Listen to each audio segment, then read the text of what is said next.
Hello everyone. How's it going? Welcome to yet another stream. It's a Monday. How was everybody's Monday? Did the Monday blues catch up? Well, for me it did. Couple of things in office, quite a bit of hectic things. But yeah, we are live back again, and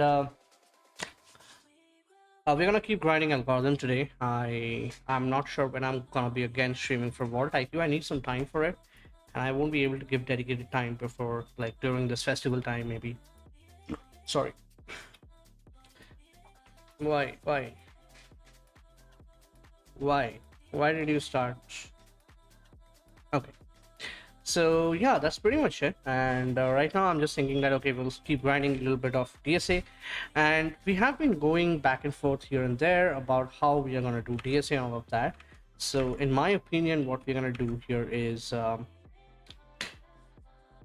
going to go a little bit on this like a standard format where we take one platform, we target it. So one of the things that we can target, LeetCode is a very difficult platform to target for preparation or for preparation basically. So it's a little bit difficult if you're actually preparing for DSA or things like that, right? So what's the next best solution? Well, AlgoExpert and LeetCode.io are the subscriptions that I have, which I feel that is a good curated problem set. So you have, I think, 200, 500 each of them. So if you actually solve from there, it becomes much more sensible that, okay,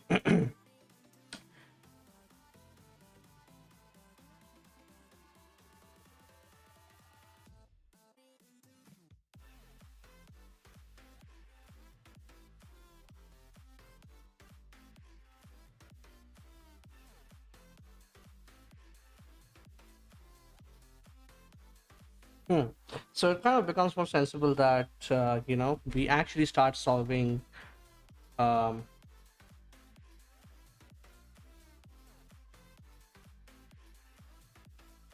yeah, so we actually start solving from a more curated thing, which has which gives a more structured problem set. Sorry.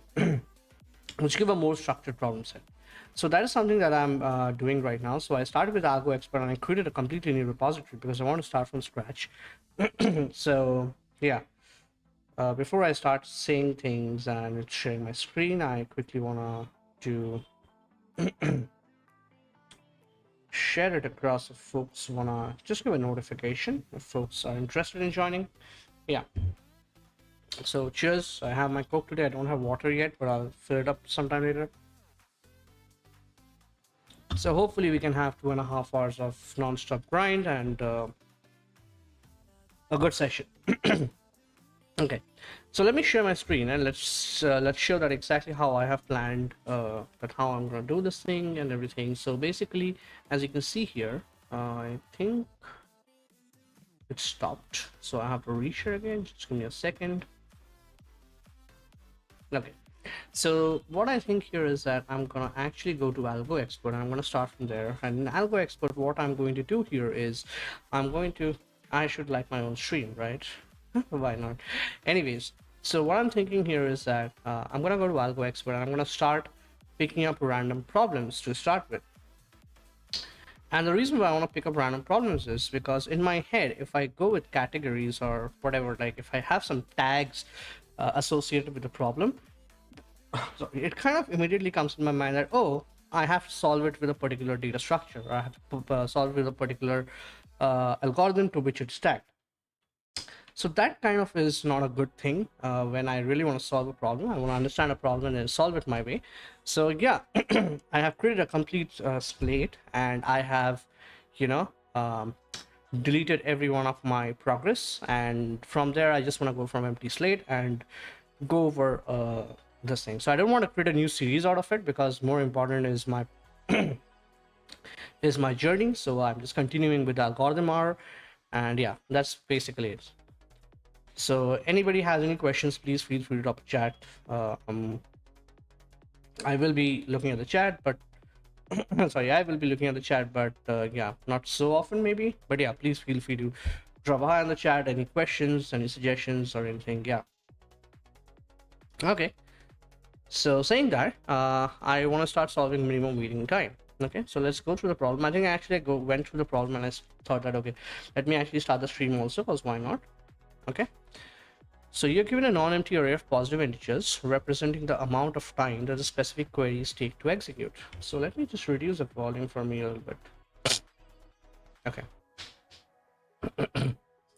So you're given a non-empty array of positive integers. You're given a non-empty array of positive integers representing the amount of time specific queries take to execute. Only one query can be executed at a time, but the queries can be executed in any order. A query's waiting time is defined as the amount of time that it must wait before its execution starts. The amount of time that it must wait before its execution starts. In other words, if a query is executed second, then its waiting time is the duration of the first query. Okay, so because the first query never actually had to wait, so it's just the execution time of the first query. If a query is executed third, then is the waiting time. Waiting time is the sum of duration of the first two queries. Okay, so write a function that returns a minimum amount of total waiting time for all the queries. Minimum amount of total waiting time. So for example, if you're given the queries 1, 4, 5, then the total waiting time if the queries were executed in order 5, 1, 4 would be 0. Okay, the waiting time for 5 is 0 because it's first. Then you have just 5.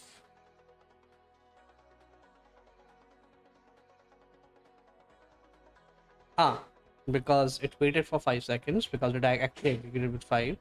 Then you have 5 plus 1, which is for this one. Okay. And the minimum, I mean the count would be 11. So I can execute in different orders. The question is what is the minimum time it takes, right? Cheers, I'm having a little bit of sandwich which my parents bought yesterday. Yeah.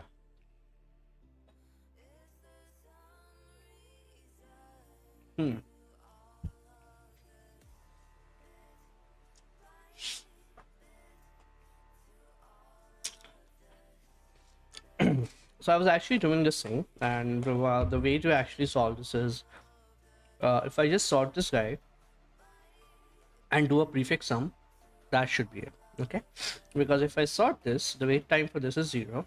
The wait time for this is the execution time of this, which is 1. Then you will have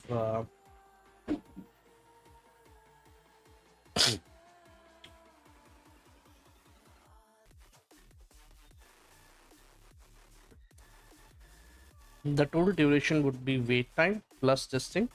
So this entire entire thing would become the wait time for this. The wait time would be 3. So every time you go around like this, what you basically can see is this is 0. Okay, the wait time for this is wait time plus execution time of the previous one. Right, so that would be 0 plus 1, 1. So the wait time here would be the wait time plus the execution time, so 3. So 3 plus 2, 5. 5 plus 3, 8. So this would be 11, no, 13, 16, 17. So the answer is 17. Yeah. So that should be the answer. And let's actually start solving this minimum waiting time.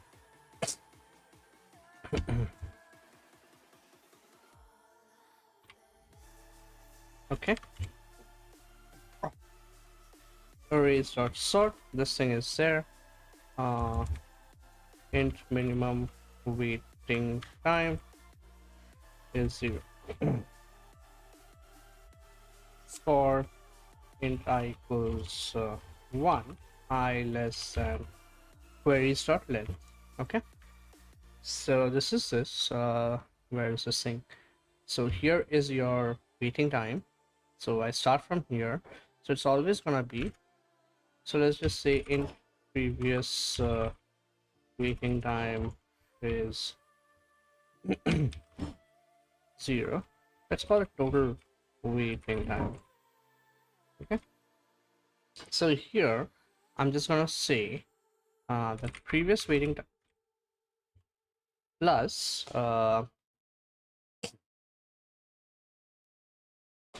mm, previous waiting time plus uh, queries of I minus 1. So, just 1 second, I'm sorry.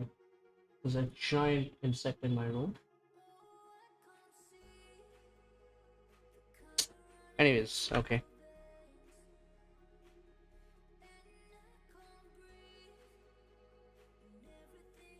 Hmm.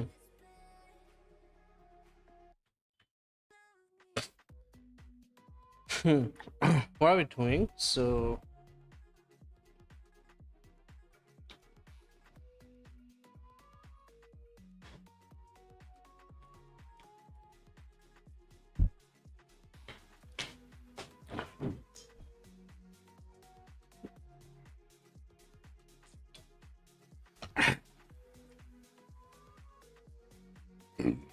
sorry.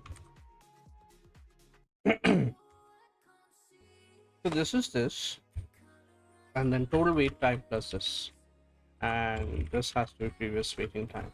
Sorry, total waiting time. We have to return this.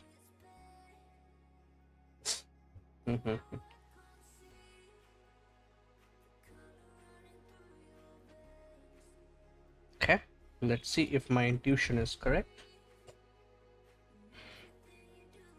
It seems to be correct. Okay, so here I can simply say sort the array in natural order.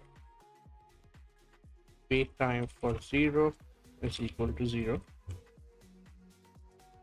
Wait time for 1 equals wait time for 0 plus execution time of 0. Wait time of I should be equal to wait time of I. So maybe we can, plus execution time of I minus 1, my bad.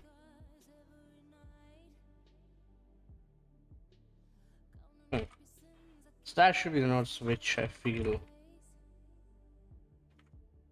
I can understand later on when I come back. Hopefully. Okay. So this we submitted, right? So this is good. Okay, so all tests are passed. Cool. Why did I go back? Okay, so now as you can see, I just grouped randomly. I don't have any this thing. If I cannot solve a problem, I'll try to spend a little bit of time. If I cannot, then I'm gonna start actually going through solutions or maybe asking ChatGPT for intuition. Okay. So rearranging linked list, right? A function that takes in the head of the singly linked list and an integer k, rearranges the list in space, does not create a brand new one around the nodes with value k and returns its new head. Rearranging a linked list around nodes with value k means that moving all the write a function that takes in the head of a singly linked list and integer k rearranges the list in place, does not brand new list around the nodes with value k and returns its new head. Rearranging a list around the nodes of value k means moving all the nodes with value smaller than k before.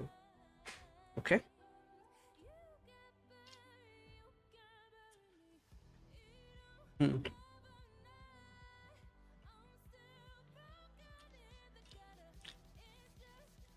All nodes should maintain their original relative ordering if possible. Okay.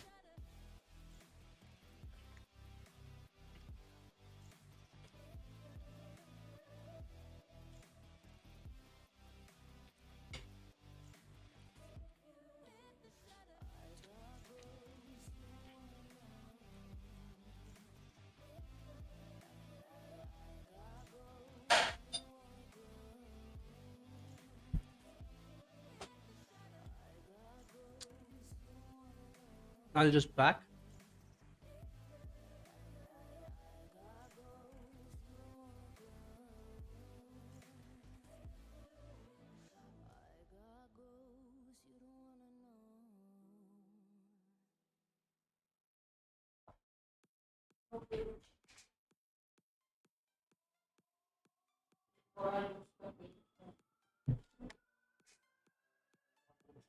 Future?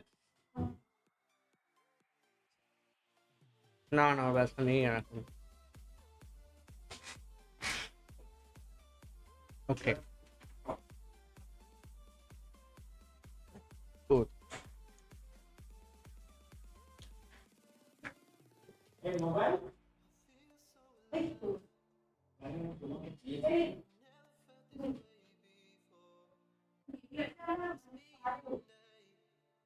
Hmm. K equals 3. So when k is equal to 3, the head node with value 3, what you're doing here is you're saying, okay, all the nodes less than 3 has to go in the front. After that, there'll be all the nodes which are value k. You basically have to sort, not all the nodes, just the nodes with less than, greater than, and equal to, kind of group them together and sort the groups, if I say.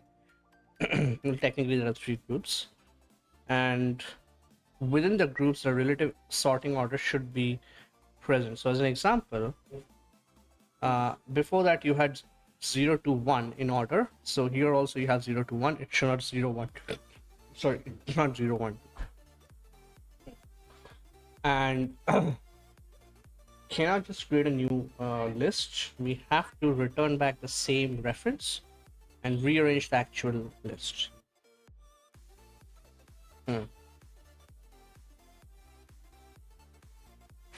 So for this one, it's okay.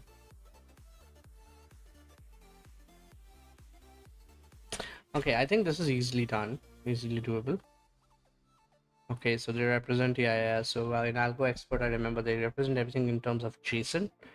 Like, I mean, for everything you can do that, but they don't have a visualizer, and they don't allow you to copy stuff from here. Okay. There are actually ways to enable you copying from here, but that's fine. I don't want to do things like that on stream. Honestly. Okay, so it's 305214. 305214. So this is a linked list chain that you have. The question here is, how do I start making this thing where k is 5, k is 3? I can simply take this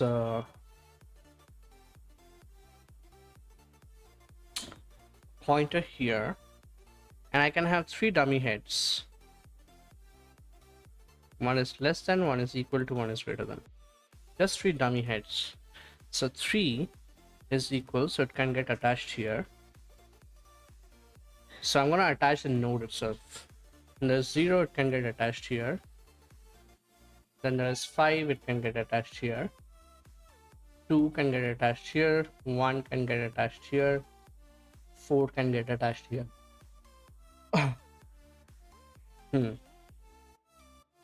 And then I can have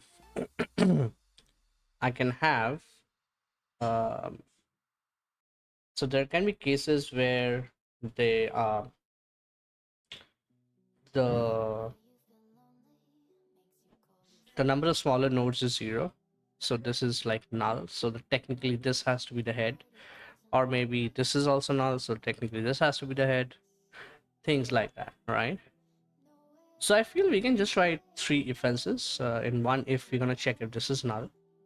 Then we do a certain sort of binding. If this is null, we do a certain sort of binding.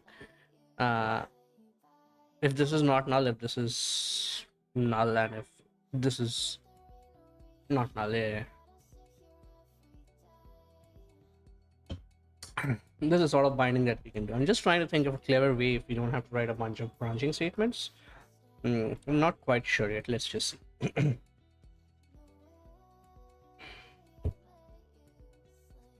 Okay, so rearrange linked list.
That's the first thing you do no matter what, right?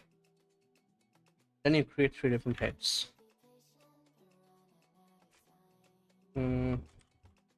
Linked list head 1 is this, so we can give anything, it really doesn't matter.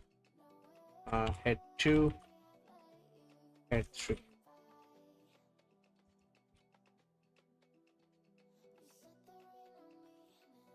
Current 1 is head 1, 2 is head 2, 3 is head 3, and this is this. Maybe we can put this at top.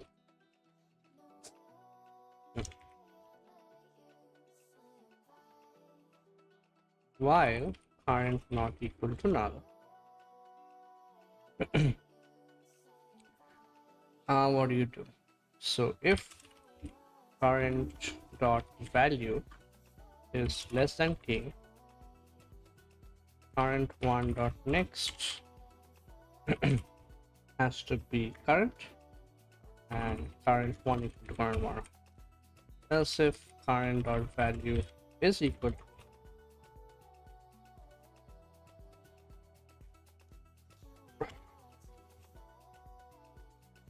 to else, so you move the third thing, okay, and after every one of them you move this particular node, which is basically the pointer here. After everything, I think current 1 dot next equals null, 2 dot next equals null, 3 dot next equals null. So we remove any kind of references here and there.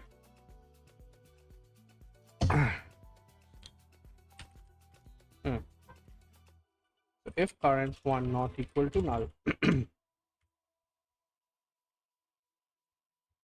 so we're gonna return current head 1 dot next.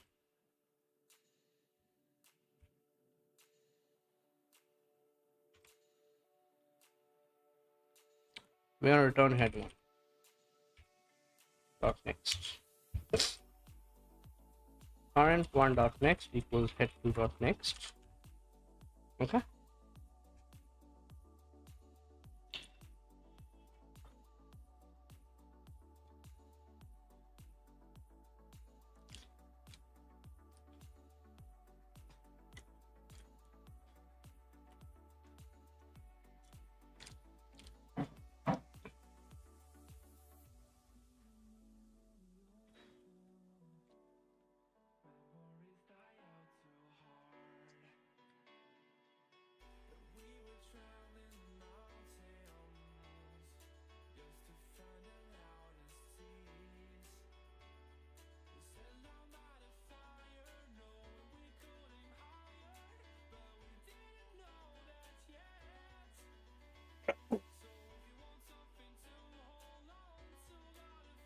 So if head 2 dot next is not null, you say this, as you say this. Okay.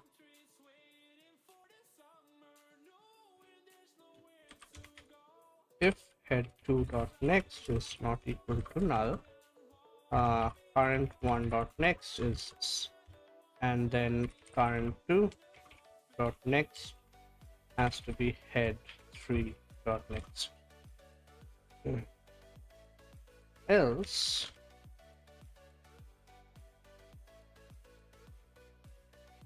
current one dot next is this, and here you just return this. That's all. If head to dot next is not equal to null,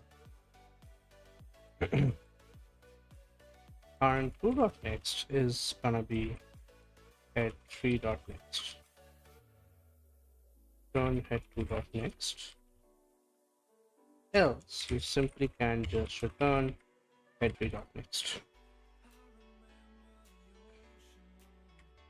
Maybe there's a cleaner way to do this, I feel.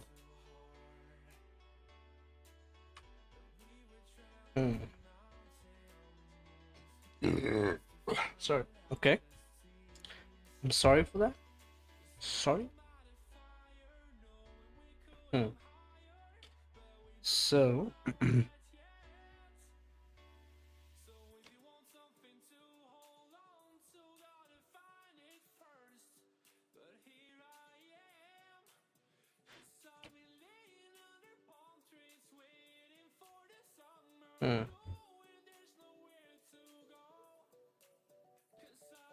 okay, that passes. Can I submit?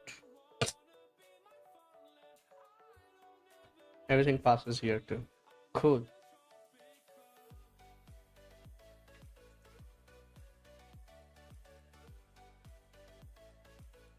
What I do want to do is,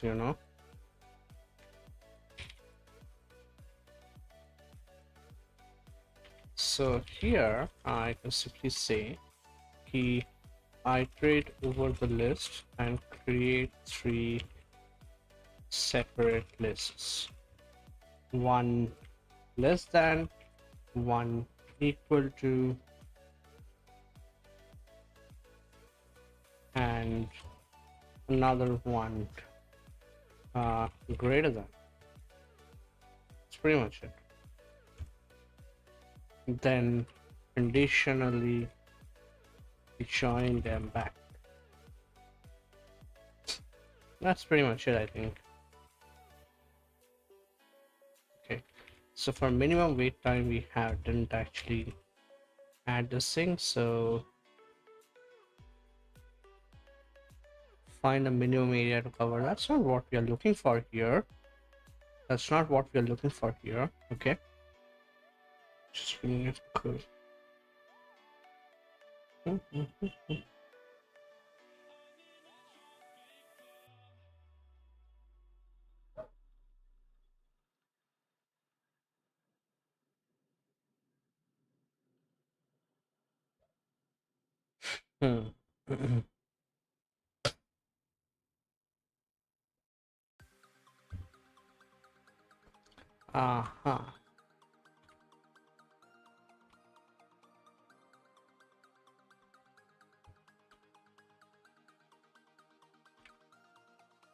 So let's pick a random. First non-repeating character. First non-repeating character. Write a function that takes in a string of lower English alphabet letters and returns the index of the first non-repeating string of English lowercase alphabet letters. Write a function that takes in a string of lowercase English alphabet letters and returns the index of the string's first non-repeating character. Okay. The first non-repeating character is the first character that only occurs once. If the input doesn't have any non-repeating, you should return -1. Okay, so this is a very simple one where you keep a frequency map or a frequency counter and then reiterate over the string again, and you find the first character for which your frequency is 1. That's all. If you don't find anything, wait a second. What? Acha, returns the index. Okay. Because I was a little confused at why you're returning -1, since you're expecting the first non-repeating character. That's not it. You have to return back the index. So, but yeah, I mean, you're already iterating and finding it out. Okay. So one thing we can do is use a map. But here it clearly says lowercase English alphabet letters, which means we can strip away the layer of abstraction and just use the underlying array. And let's just say that the hash is again mapping certain object or data type to numbers, right? So here we can simply say that the hash here is the cardinal itself. Cardinal is called, if I'm not wrong, cardinal minus it's all lowercase English alphabet, so you can just offset it by 97 if I'm not wrong. 97 is a, right? Pa, pa, pa, pa, pa. Yeah, 97 is a. I keep forgetting the range up and down, but 97 is a, which means that we can simply say, okay, we can take an array of 26 length, okay, and whatever character you get minus 97 would be fitting in this 26 length. Since it's less than 32, if we just had to look for certain things, we could have also done a bit mask or a bit field technically, because an integer can have 16 32 bits. So I could have used those, but here I explicitly want the count also, so I can only use a bit field to answer the question whether it is present or not. I cannot answer the question how many times it's present. For that I have to bring back the vector, so I'm going to use that. Okay. Till now questions have been easy. Repeating, what's that? First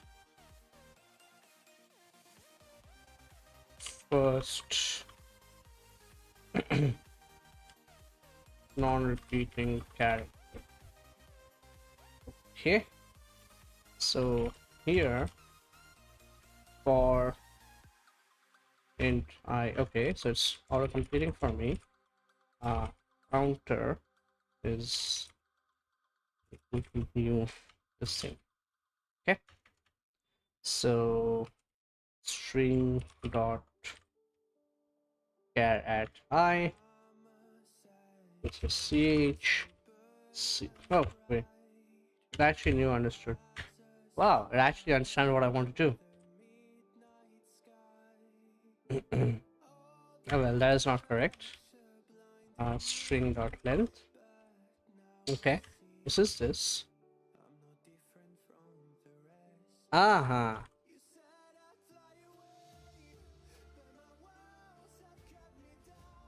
Hell, can it fucking read my editor? Can it listen to me? What exactly is happening? Because it exactly knows. It could have by mistake returned the like ch minus a, the value of that. Not sure.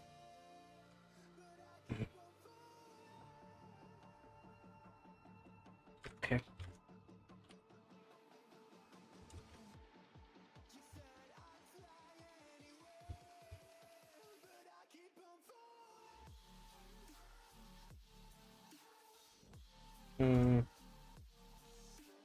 Capture the frequency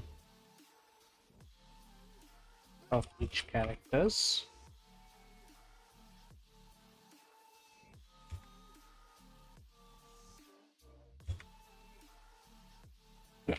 Iterate over the original string and find the first character for which frequency is 1. That's all. That is all. Cool. Let's go back. Let's try and pick another. I feel it has been.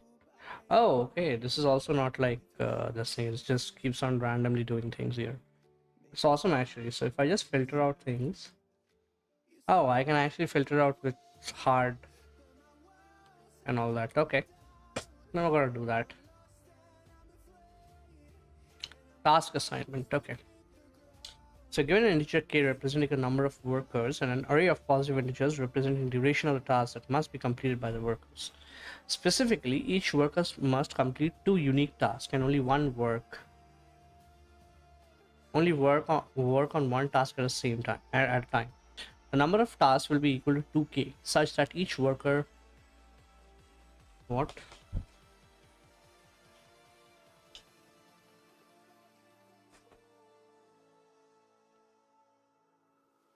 Okay.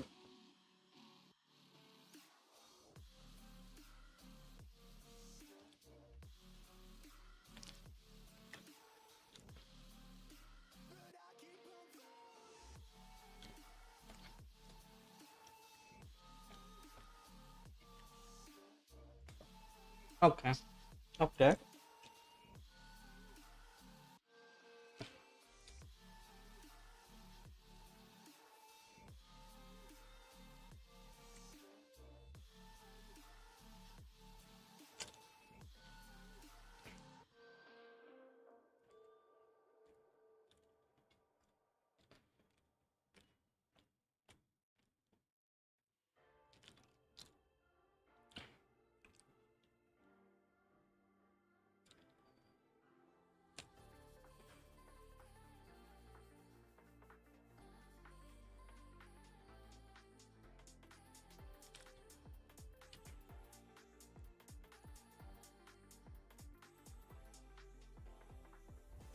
Okay.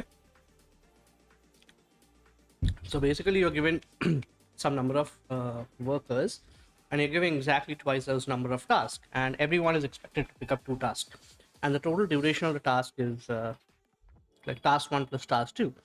So for every one of them, you have to pair it in a way where the time required, uh,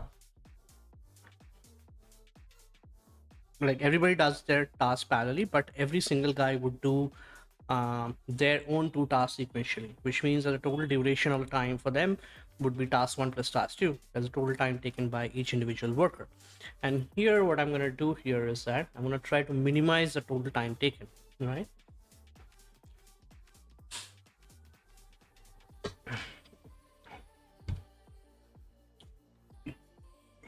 Sorry.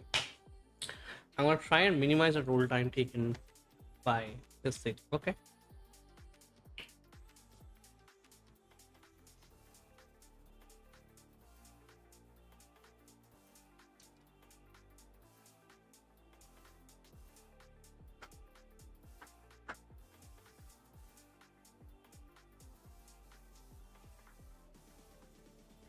Hmm.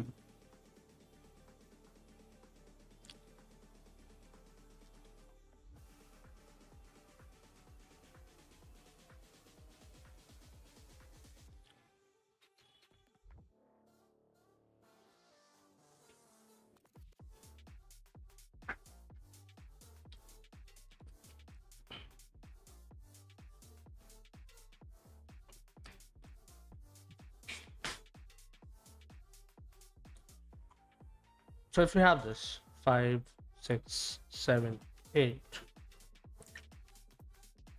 this is 13, right?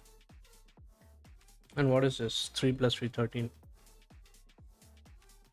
If I have just a random number, 101, 112, 113, 114, 115. So these two guys together would be 227. And these two guys together also would be the same. So this is only when they are consecutive. So only when they are consecutive, the extreme two ends can only, the middle two guys can only be equal to the extreme two ends. For any other case, the only thing you can do here is,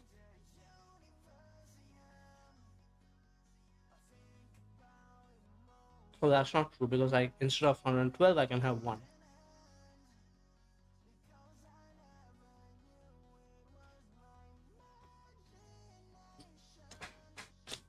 Yeah, just back in a second. Just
Oops, sorry for that. We're not starting soon. We started already. Sometimes it's just a slip of the hand. Okay, cool. We are back. Yeah. So what I was saying here is, that um, even if I make this as one, right? I take this as because it's positive or something like that, right? Yeah, positive array of positive integers if they say. So even if I make this as one, it kind of is the fact that mm,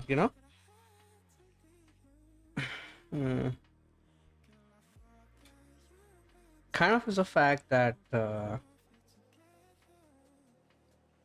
I will be having this maybe I could do the I actually never saw the problem statement today. Count elements with maximum frequency. You're given an array, return the total frequencies such that return the frequencies of elements in nums such that those elements all have the maximum frequency. It's 100, so it's not really that much, right? So we can simply do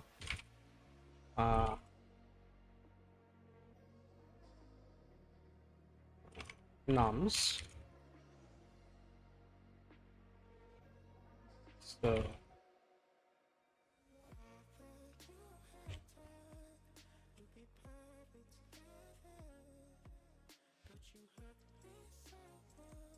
map dot put compute here num, then there has to be kv. P is if null, you say one, else you say equals.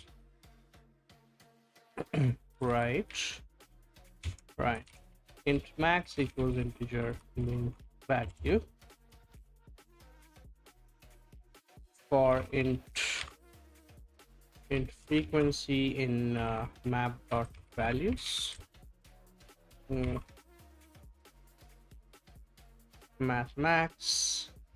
Max frequency int count 0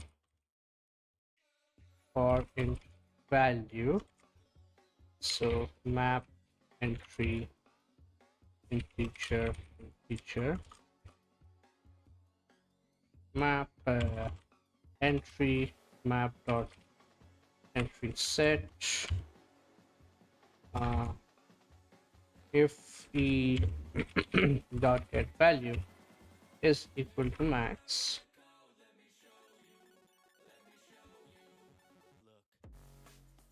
count plus plus. Well, why can't I do that again? My bad.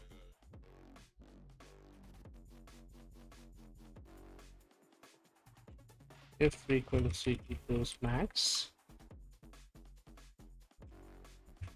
count plus plus, count.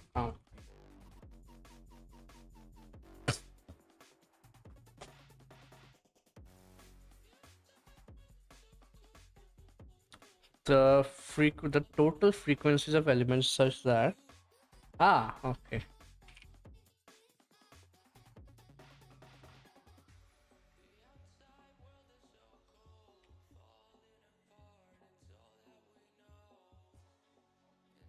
It's not the total number of things that has it. It's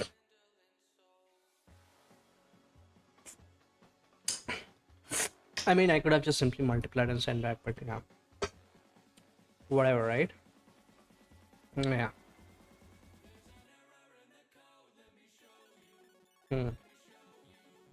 So coming back to this problem statement, even if I go down one, I would want to pair it with the lowest one, because otherwise pairing it with any other number, one of the values is going to shot up very high. So to keep minimizing, I want to take one of this and one of this, one of this and one of this. So I feel I want two different pointers and I want to move to them.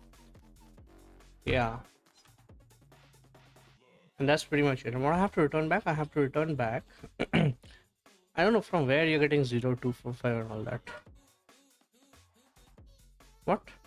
Write a function that returns the optimal assignment of tasks to each workers such that the tasks are completed as fast.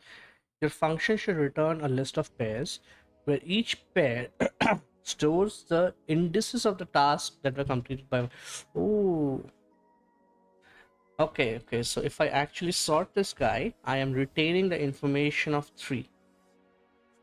Sorry, I'm returning the information that okay, 5 was originally in the second place. Because if I'm sorting it, it's gonna mess up. Well, we can of course retain the information in this way where I task assignment. You know what? I'm quickly gonna just check if my volume and things like that are correct.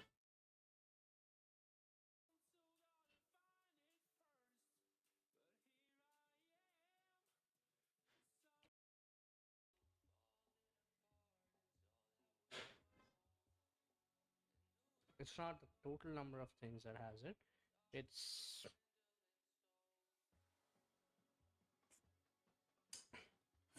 I mean I could have just simply multiplied and sent back, but yeah, whatever, right? Yeah. Hmm.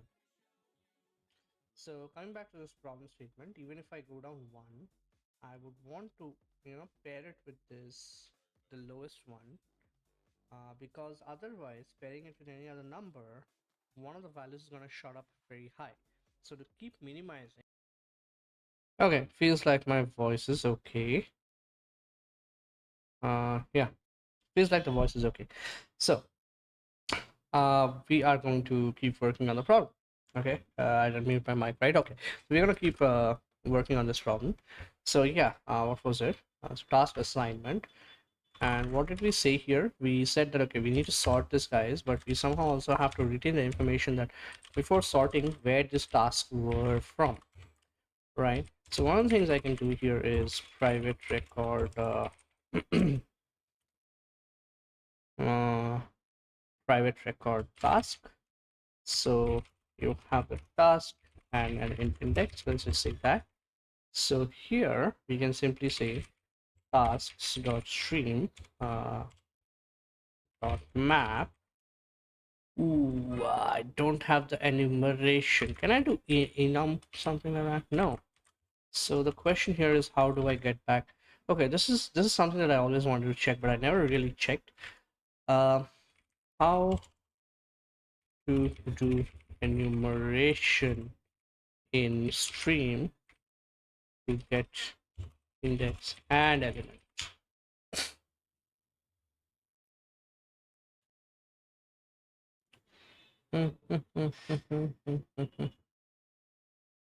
No, this is not what I'm looking for. I'm exactly saying that, okay, yeah. So if you want a kind of index, you want this kind of thing. Because again, you cannot have a local variable which keeps on incrementing. So stream utils, oh, this is like external stuff, okay. Stream way to get index of the first thing. How to iterate over a stream with indices, yeah. So in stream of this thing, map to objects, I names of I, collectors to list. Man, this is really stupid because with Python you have something called enumerate. So let's say you have BC, right? So for index and so let's just say k, okay, or item in enumerate of list print item, and also let's say type of item. I mean, we can see it's a tuple. Yeah. So 0a. So it basically kind of creates this tuple where it becomes easier, which also means now I can simply say index and the actual value, right? So here is what I can say this, right? So where's my delete button? I never use delete, right? Yeah, so this kind of becomes more easier with Python. With Java, you don't have that, and you have to do this kind of shit, which I don't like, honestly. So since I cannot do that, I'm gonna do for loop. Task dot size. Okay, so task equals new task. Get I. Wait. Task dot get I, and then here we will also have I. Okay. So now, you know what? Task.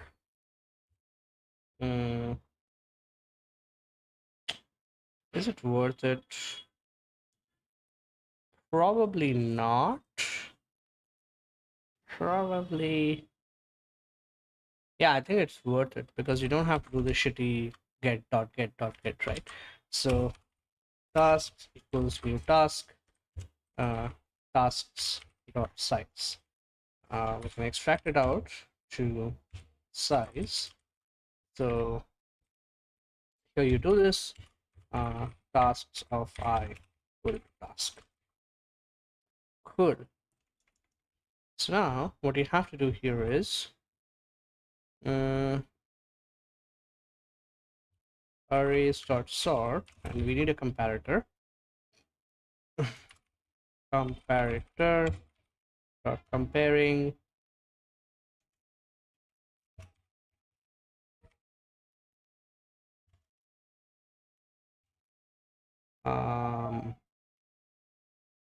task. Int I is 0, j is size -1. Okay, so array list result, which also will be of the size k. Okay, so for int while this is this, so it's always gonna be, it's always gonna cross over actually, right?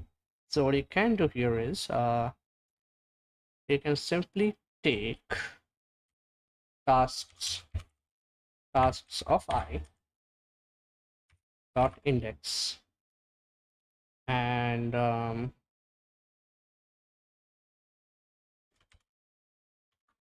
j dot index. How do I easily create the array list?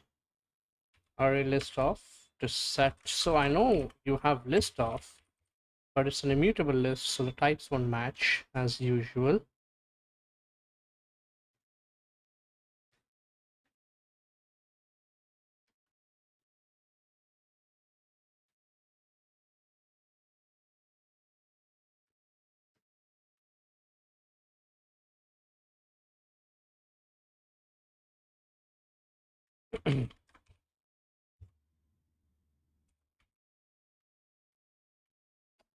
Also, this returns back for boolean.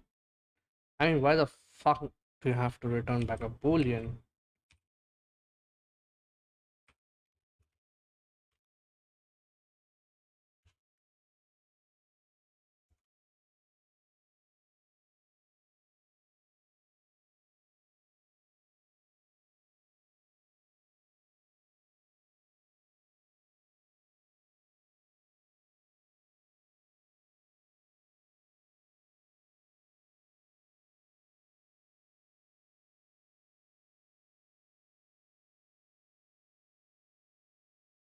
So we do a little bit of allocating space, but technically speaking, it's still O of n. It's wrong.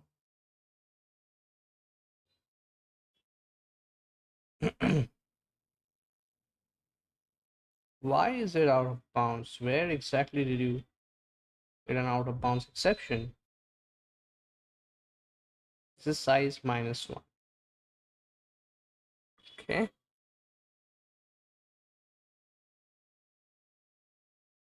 Hmm.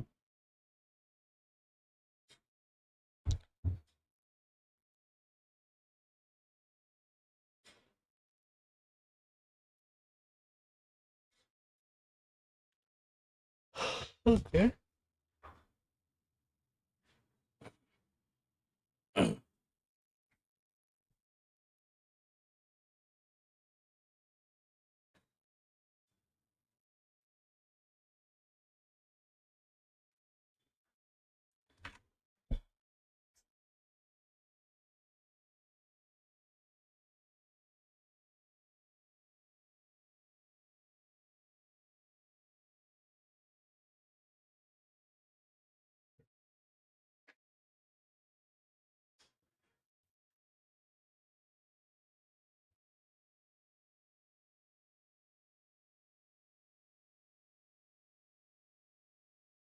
Hmm.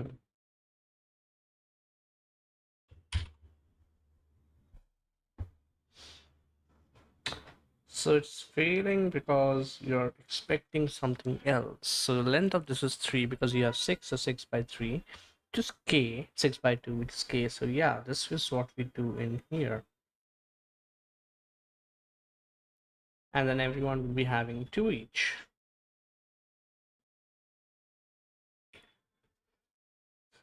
What are you expecting which is not working out, buddy? Pudgy. Okay, let's look at the sandbox exactly. Expected subarray, arrays as lists.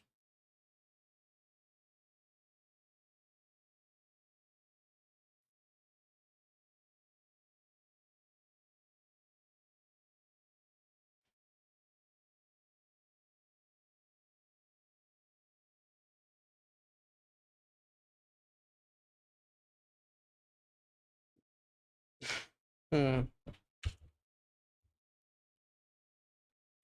Out. Uh, println expected. And then here we can say actual.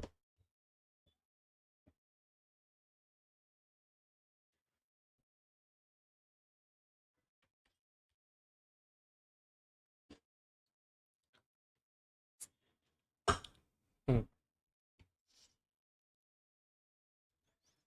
So this actually happens somewhere here, not somewhere here, because if I don't do this, it works absolutely fine. Line number 9. Here it feels, man, simple things really causes a lot of issues. Cool. So here it's saying that it's not okay because we don't have the correct answer. That's fine. So we were expecting this, and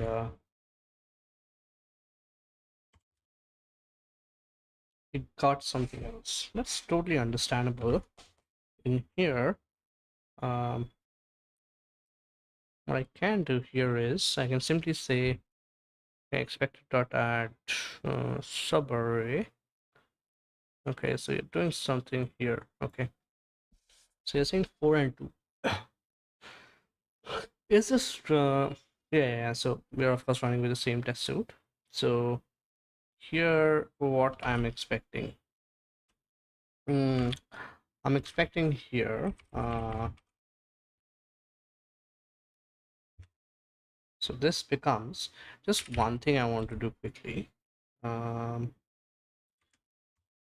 so what I can say is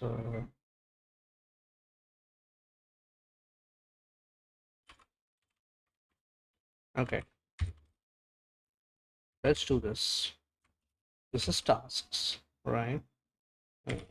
Enumerate p, and then for I and v in this thing. So here I want to generate v and I. Okay. This is what I want to generate, and then here I want to say sorted. I think I have to first give the lambda, or no, probably have to give the lambda first. Second, e should be lambda x of 0. Yes, so I have this as my result, right? So this is what I should be having after I have also the tasks, right? This is what I should be having.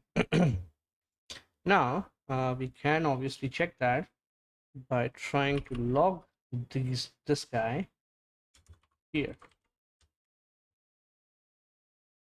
I don't think I made another silly mistake here and there, but yeah, let's just see.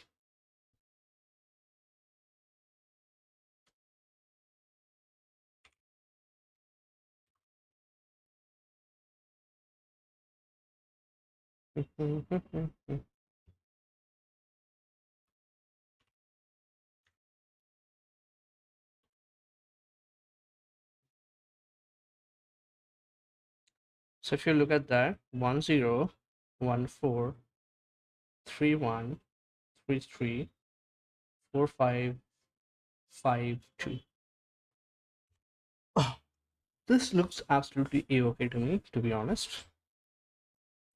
Then if I take this and this, it has to be 0 and 2. Then this and this would be 4 and 5. This and this would be 1 and 3. What is the answer you're expecting here? 4 and 2. You're expecting 4 and 2. So 1 and 5. So because if I do this, then this is the first guy is going to take 6. The second guy here is going to take 5. And here this guy is going to take 6, right? But if I do other way around, where they're expecting it's 4 2, which is 4 and 2, so it's 6. Then you're expecting 0 and 5. 0 and 5, so it's 1 plus 4 5. And then there is 1 3. 1 and 3, which comes up to be 4. So this is still 6, and for me also it's still 6.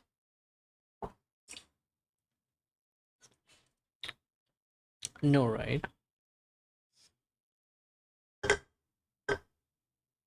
What is the minimum time you're expecting here?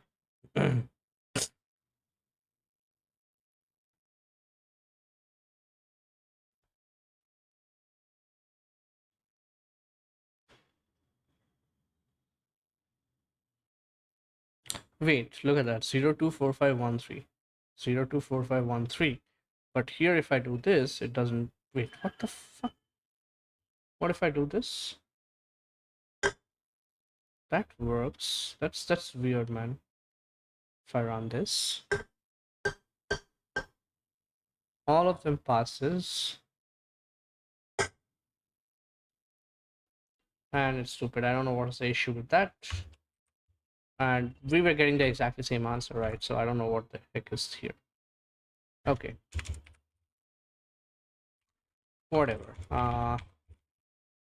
Notes. To minimize the sum of two numbers from the array, we can sort them in natural order, and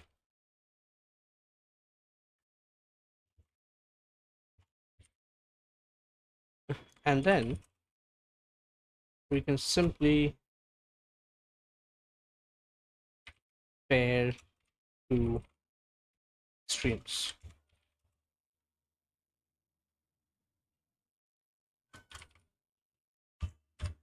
Bundle into a object the value and the index to preserve the original position of the task post sorting. Well, why is the music stopped? Okay.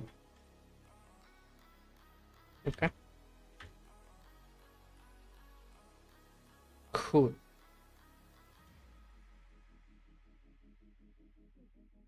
Insertion sort. Man, we have done insertion sort so many times, but I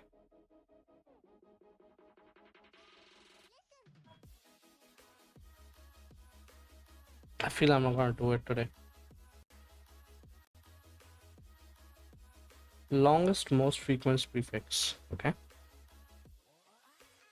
Write a function that takes in an array of unique strings and returns a prefix that appears most frequently throughout the string. If there are two or more such prefixes, your function should return the longest one. If there are no such prefixes, your function should return the longest string. You can assume that there will only be one longest prefix string. For example, given AlgoExpert algorithm foo, the most frequent prefix is either algo or foo. Since both appears in two strings, however, algo is longer than foo, so algorithm is the desired answer.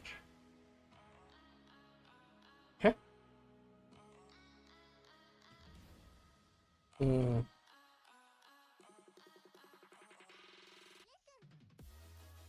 This is basically a try question, but but the point here is exactly how do I make sure. Oh, okay. Just give me 1 second.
Hmm.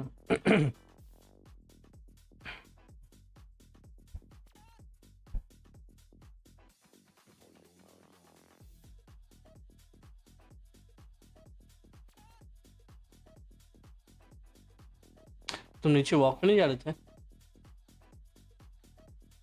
हाँ?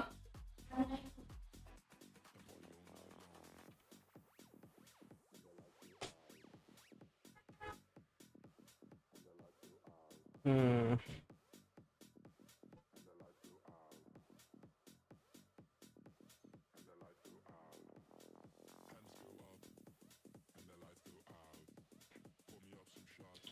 Expert algorithm, front end expert, ML expert.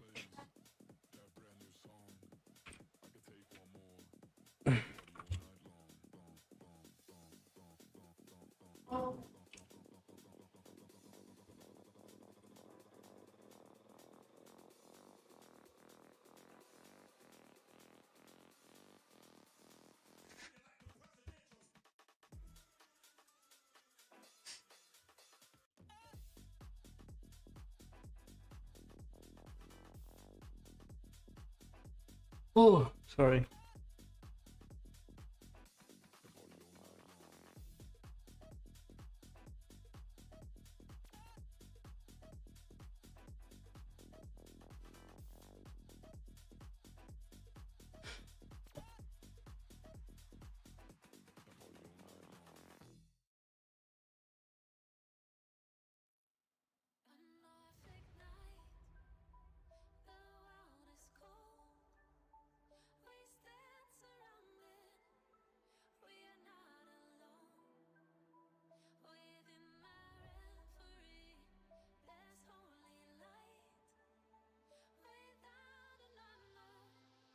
Then you can have algo.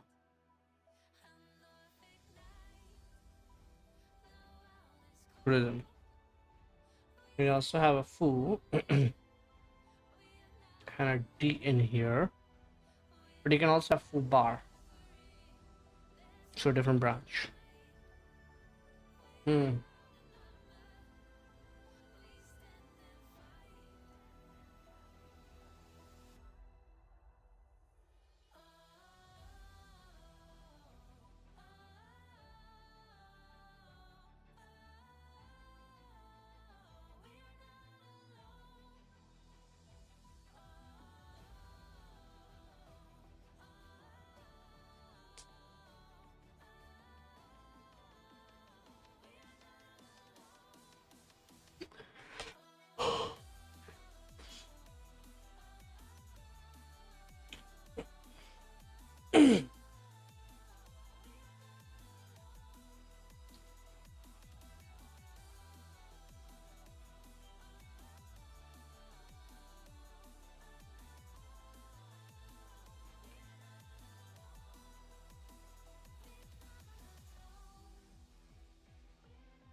Hmm.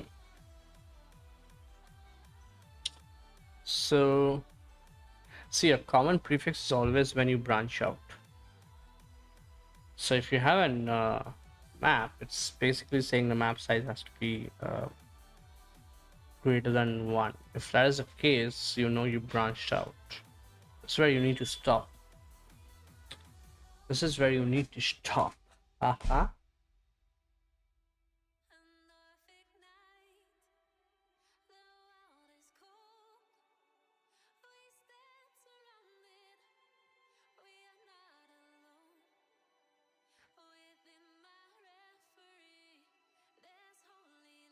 The question here is, what is a frequency? Well, instead of putting end of word,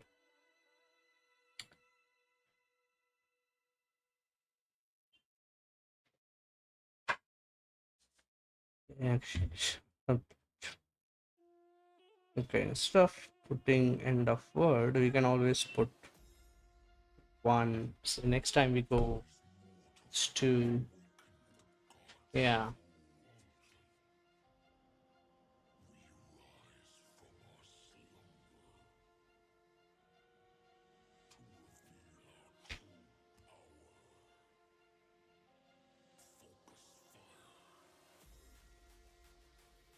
So whenever your frequency dropped,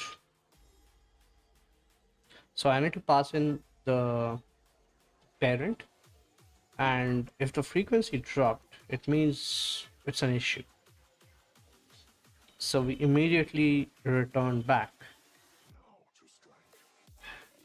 But till that time, it's always the maximum frequency. So we can always keep a buffer of do a backtracking with a buffer when we can say we can backtrack with a buffer where we can say, oh, okay, increase, decrease, like append a character, not depend a character, what is called delete a character, something like that. I think is what we can say, right? So that is something I feel what we can do, where we can say, okay, you increase one thing, yeah, you increase one thing, and then you decrease it. So if I do this thing here, so the function would look like where you take the parent node, you take the current node, and you take a buffer, and I'm not sure yet what else will you be taking, but here you can simply say if parent, if if parent dot frequency is greater than current dot frequency, we need to break right here, basically return right here. We do not probably care anymore. Hmm.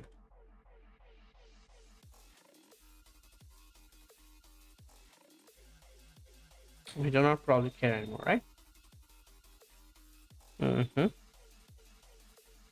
Okay.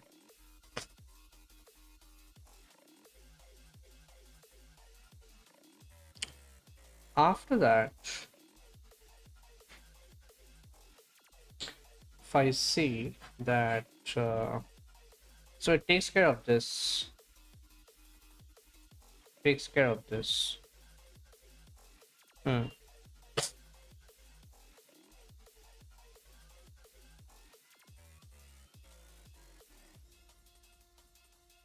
Or current has to be null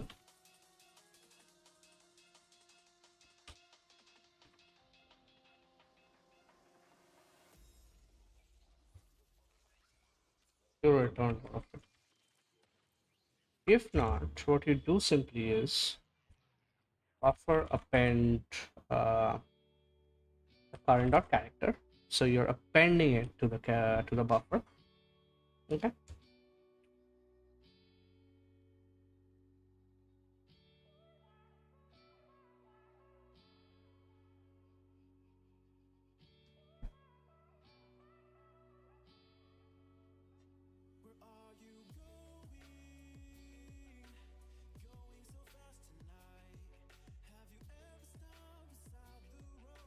So you go over the children again, parent.children. So here itself, what are you gonna do? You're gonna call the function again with this being current, and in your current node you would be passing in child and then the buffer, and then buffer dot remove the last one. Okay, something like this. So here also we need to do a check.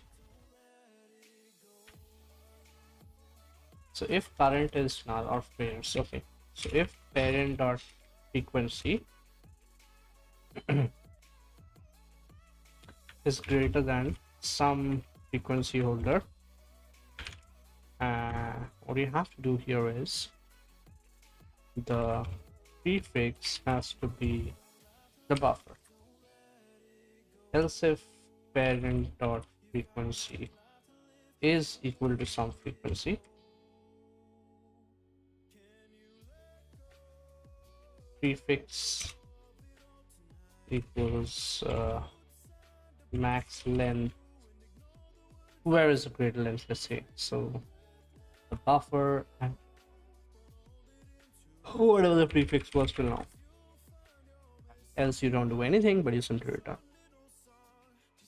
Now if the prefix is going to come as empty, we are going to return back the longest word, is what I feel we have to do.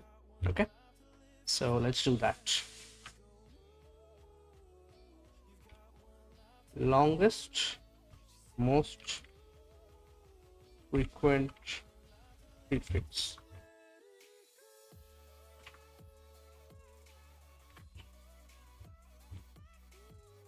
So private static class node. So here it doesn't quite say anything about the character set, so I'll be taking a map of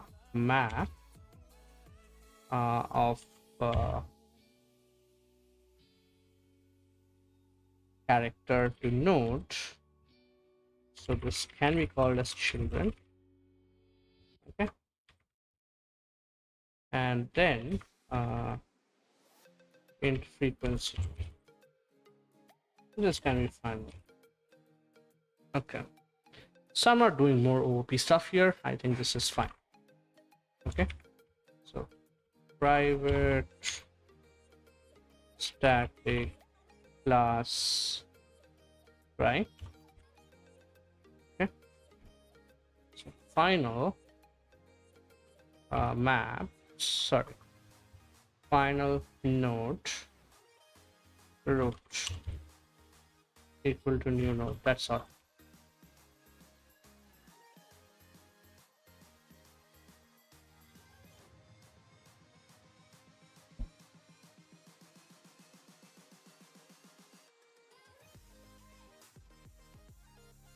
Okay.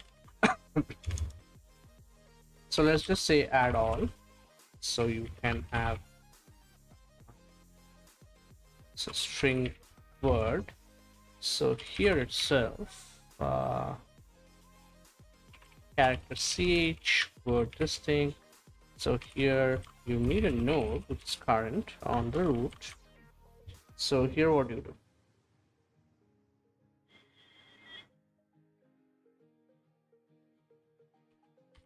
Current dot children dot compute if absent. So here you would be giving a character which is ch, and here itself you would be giving c new node. That's all. We can kind of ignore this, we don't need it.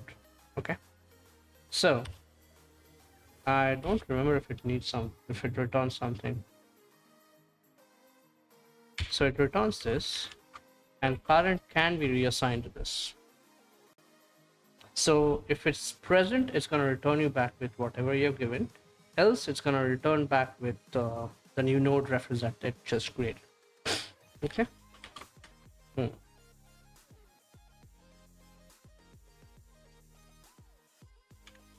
current.frequency plus plus. I think that's pretty much it, right? So you get the node and you reassign it, and for that particular node it's incremented by 1. Yeah, it makes sense. Okay, so maybe we can have a helper function where it's add all. So string words dot for all something. Can you not have stream? Yeah, can you just do yeah, it still does. So Java has this problem with mixing up generic. I mean, every language has a problem with mixing up generics and all that. But yeah, okay. But yeah, every language has this kind of weird things. Okay, so now the most important thing here is we do need to find this. We need to make this function, right? So how do we make this function? How do we make this function?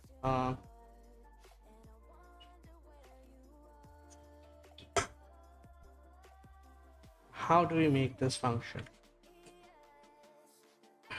Well, one of the things I feel we can do here is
sorry, it's just looking at something in here.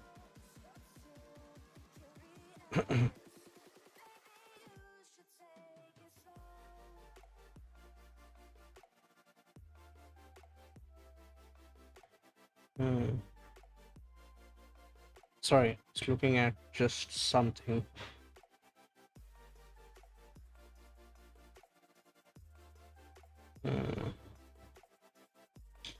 Anyways, coming back to the main thing. Yeah, so we have to do this thing, right? So let's create a function. Find the longest, most frequent prefix. Is it a good name? Is it a good name? I don't know. Not quite sure. Okay. So this here, yeah, I'm gonna move this out, you know. It's gonna be helpful, I'm gonna tell you why. Okay. ठंड लग रही है? या पढ़ रहा हूँ, कितना time भी हो सकता है, क्यों?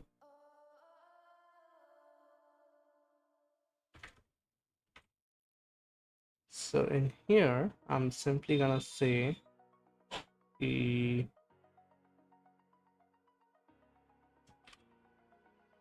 string reference, I'm gonna say else 1.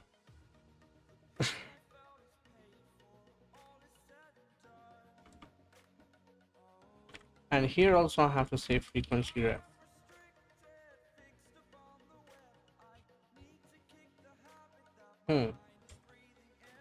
So let's just say DFS for now. We can rename the function. So here,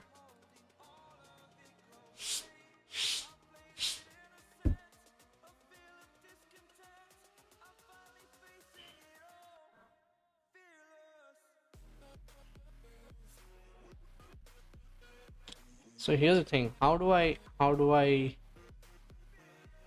start from something, right? Well, one of the things to start here is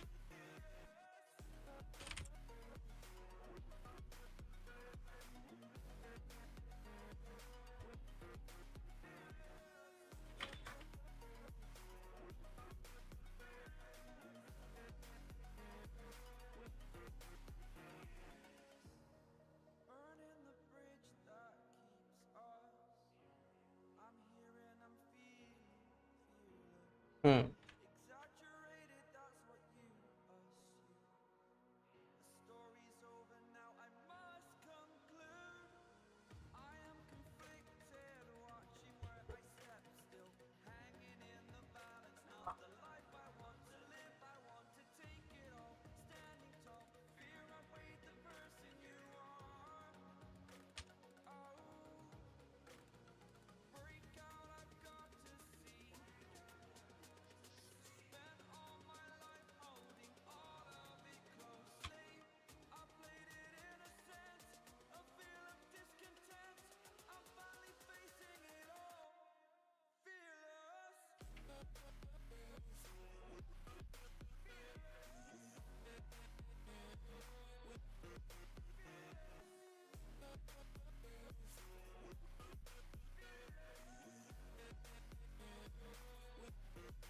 Hmm, reference. I'm gonna call it a string reference, prefix reference, um,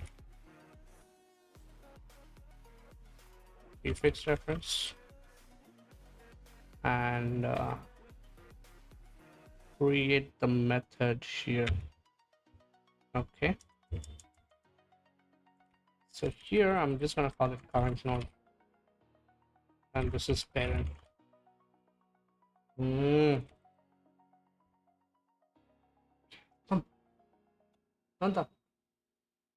Okay. So now, if current is null or parent dot frequency is greater than current dot frequency, we do need to do some checks in here. What are the checks?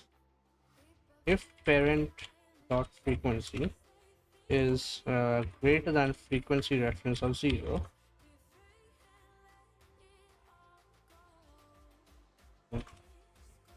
is parent dot frequency, and then prefix reference of 0 has to be this. Else if this is equal, then what?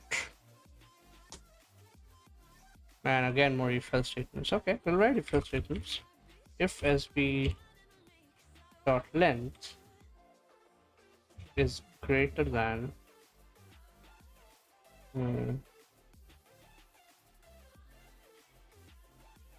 sb dot length is greater than this thing, then also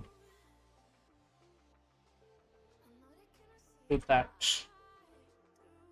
And then for anything, you always return back. Okay. Then what you gotta do? You gotta do not buff, append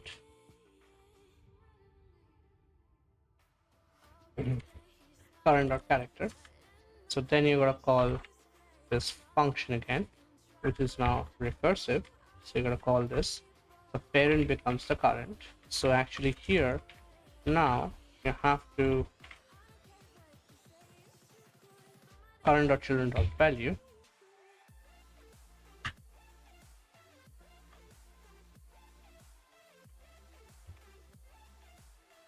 So we can actually call this child. So this becomes parent, this becomes child. So SB and this thing. Yeah, that's basically the backtracking. And here SB dot delete character add. So this thing, and we also have to do this here when we backtrack it back, right? That's what we have to do. I think so. Okay. So now, if frequency ref of what is it saying? The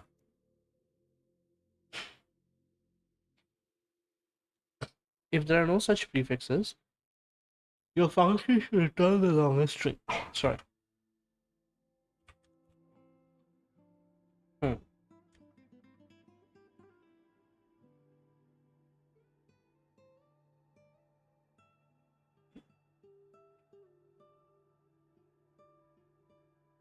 Return prefix of this thing. So it's gonna go as null. Yeah, it's gonna go as null actually. Okay. So in here, we can simply say try equals new try dot add string, but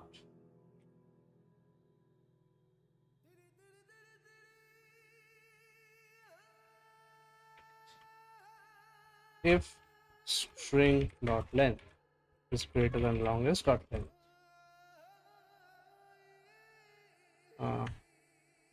longest dot length becomes a string. Okay, longest dot length becomes a string.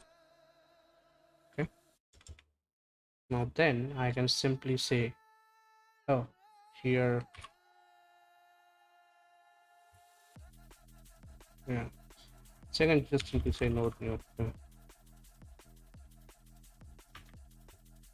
try dot find the string and string longest prefix. Okay, so if longest prefix is not empty, we return the longest prefix, else we return the longest string. Yeah, I think that should be it.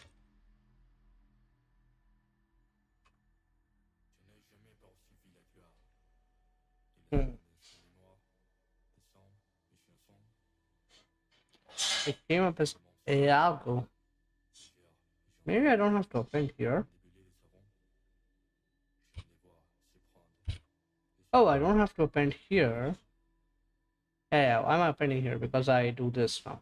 I was thinking of a different way of doing it before doing that, and that's the issue I feel. Where's the run button? I forgot. Yeah, run code. Okay.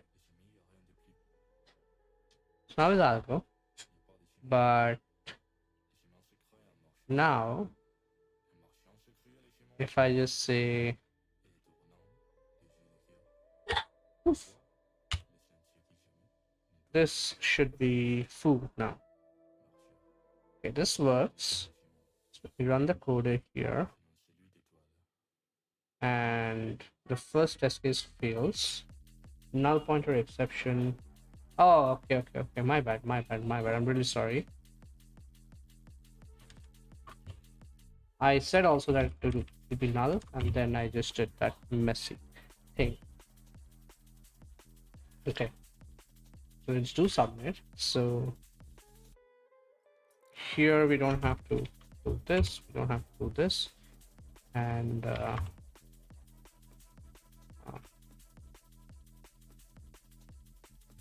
that's pretty much it. Okay,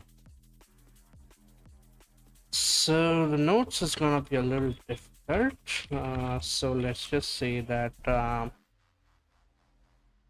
What can we write for the nodes for our future self? Generate a try with each node having a frequency denotes the number of times we visited that node. Now do a DFS, and at any point when node.frequency is less than parent.frequency, the common prefix ends at the parent node.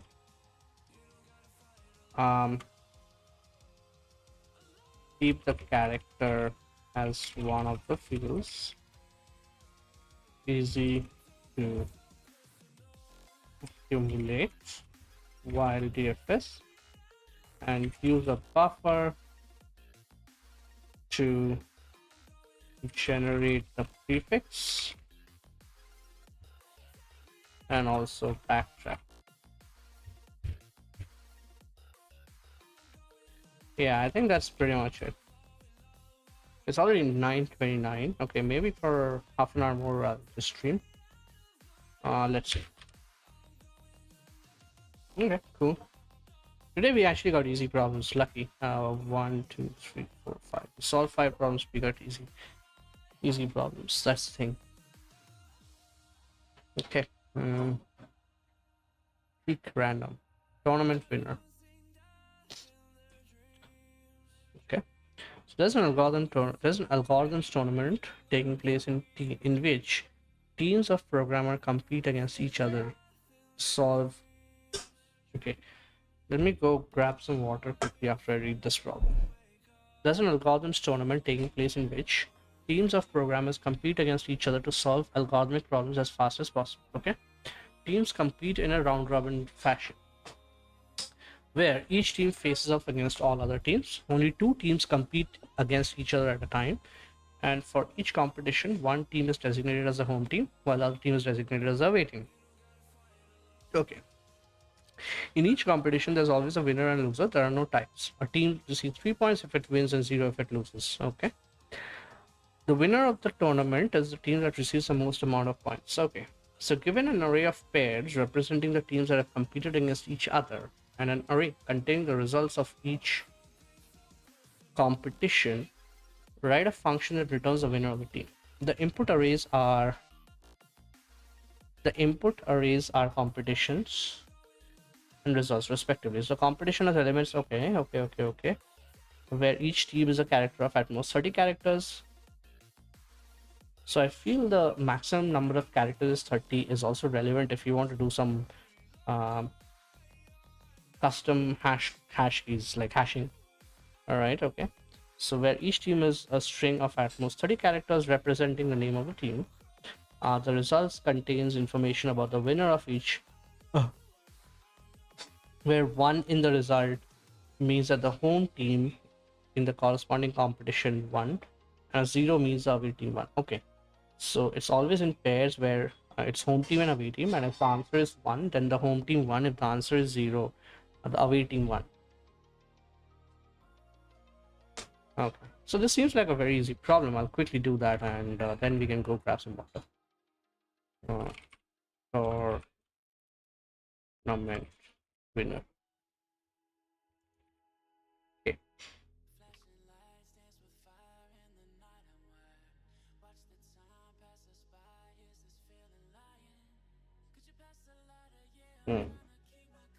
Okay.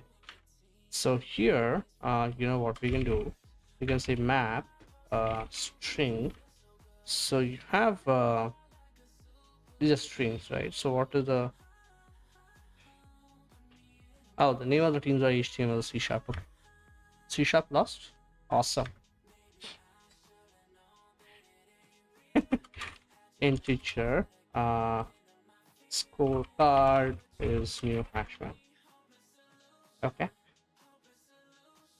So for array listing competition listing.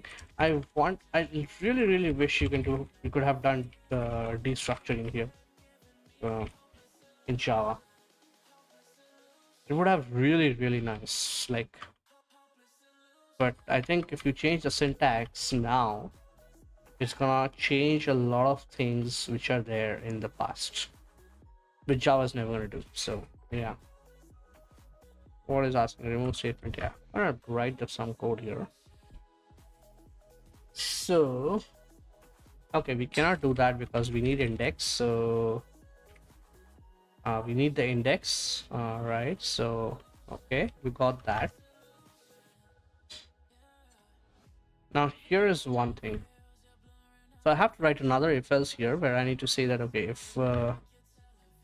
if results.getI is 1, you know, string winner is, if this is this, if it's 1, you say competition.get0. If it's this, you get 1. You know what, we can do something clever in here. Int index equal to results.get of I zor1. Just gonna flip that bit, because 1 you pick up the 0 index, when it's 0 you pick up the 1 index, and that's all.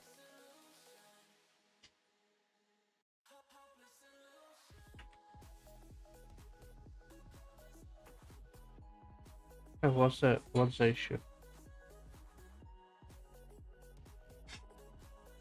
Oh, okay. No. Yeah, this is what I'm looking for. Okay, so scorecard.compute. Yeah, that's what I'm looking for. So maybe here we can put this thing. So if I'm not wrong, it actually gives you back the value. Call it score. Let's call it integer. Okay.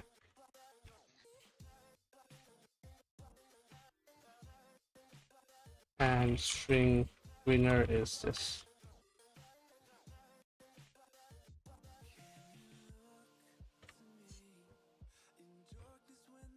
Okay. So if this is this score max score, this thing, and winner is W.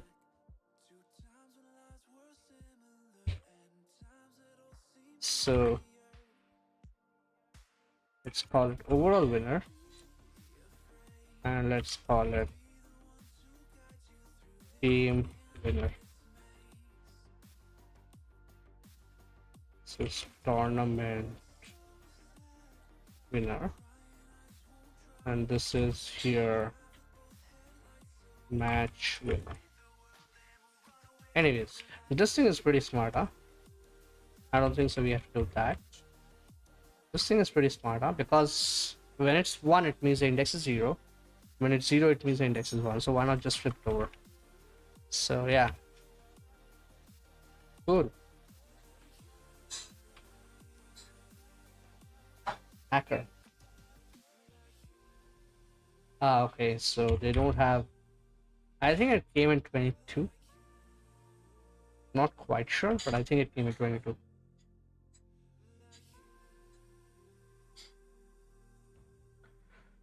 Cool. Oh, I have to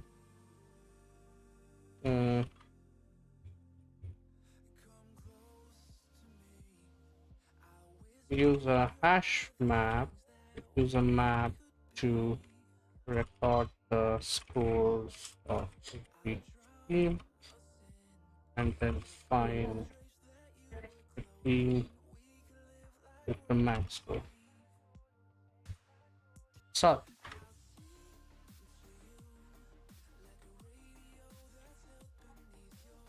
that's pretty much it. So we have 6 questions. Okay. I already have this actually.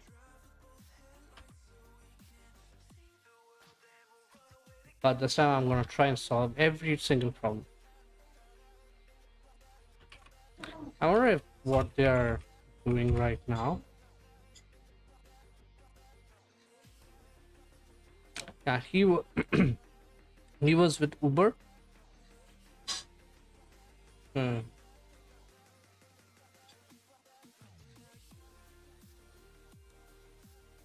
He's now with something called responsive.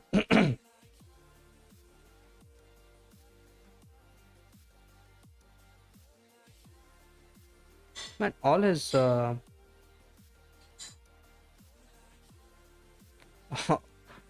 logos are black for some reason. Yeah, co-founder. Okay.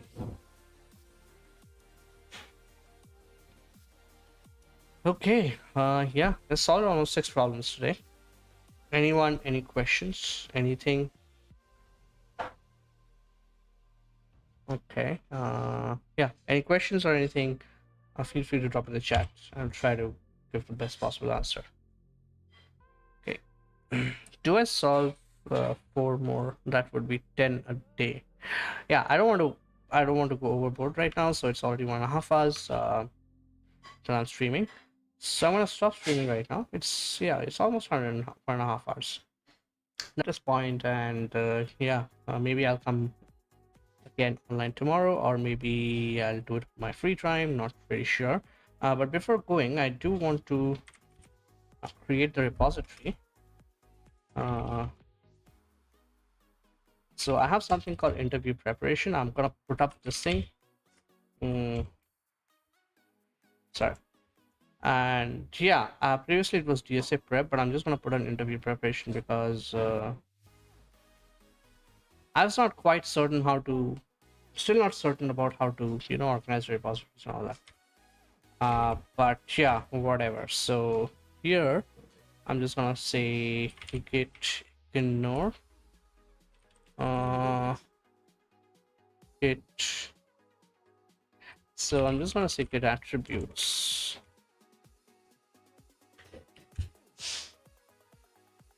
So I want this guy.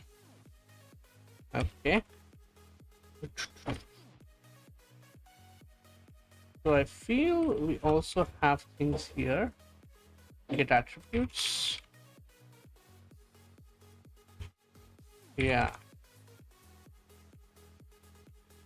Well, I don't have to download this then. And I can simply just delete that. Frame git ignore also we should be having. And in here, I believe I also have to do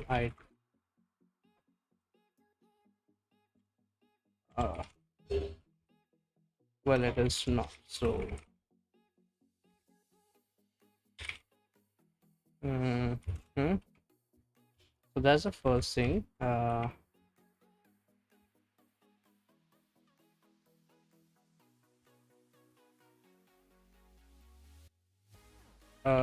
Repository with resources for interview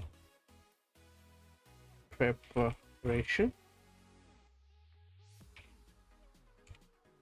This mainly includes DSA from different platforms, algorithm notes and implementations.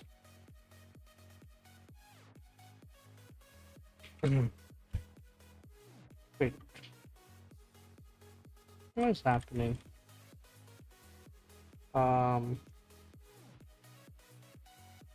Implementations, data structure, notes and implementations, etc.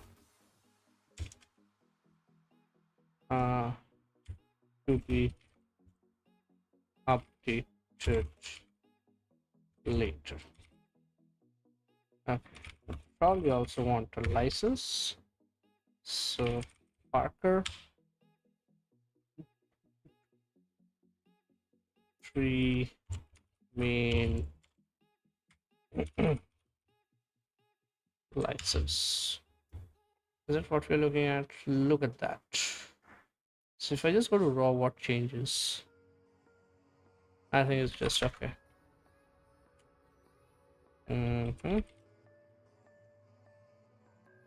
So let's go here.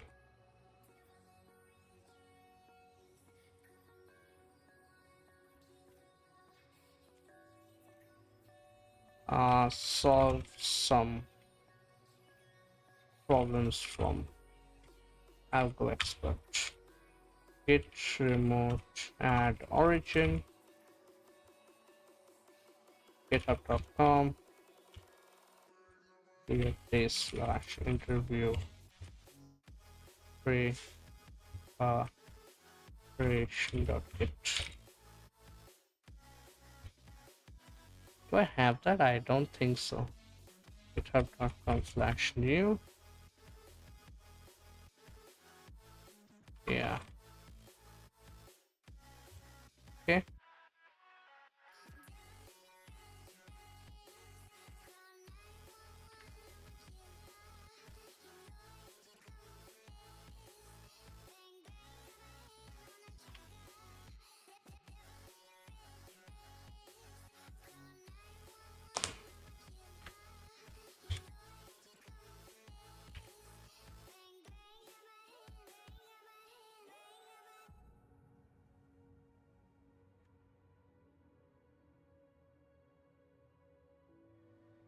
Okay, so yeah,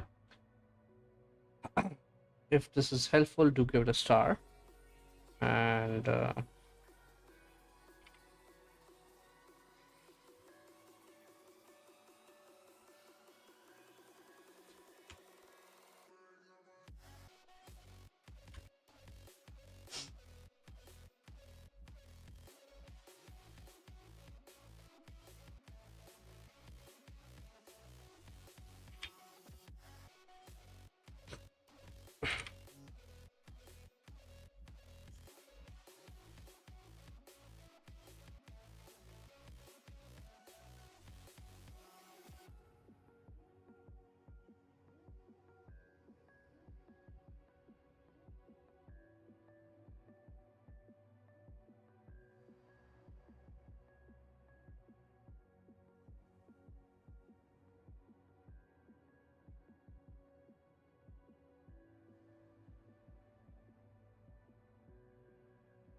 cool. Anyways, yeah,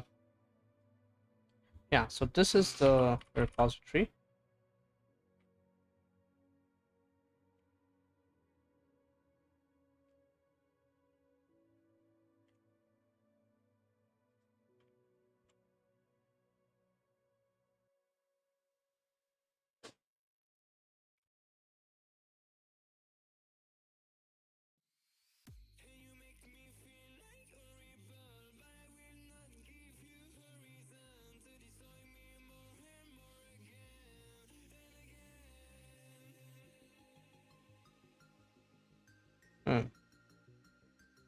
Cool. Yeah.